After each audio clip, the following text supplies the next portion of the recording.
замоне кӯдаке назди модараш омад ва пурсид: модарҷон, барои чӣ худованд вақте ба ту биҳиштро ҳадя кард, онро зери поят гузоштӣ? модар фарзандашро ба оғӯш гирифт, навозиш кард.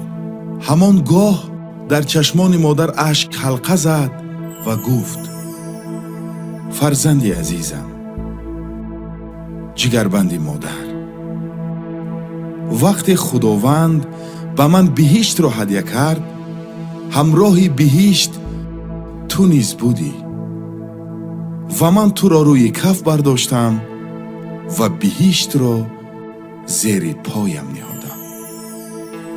обрӯи аҳли дин аз хоки пои модар аст. ҳар чӣ дорад ин ҷамоат бо дуои модар аст.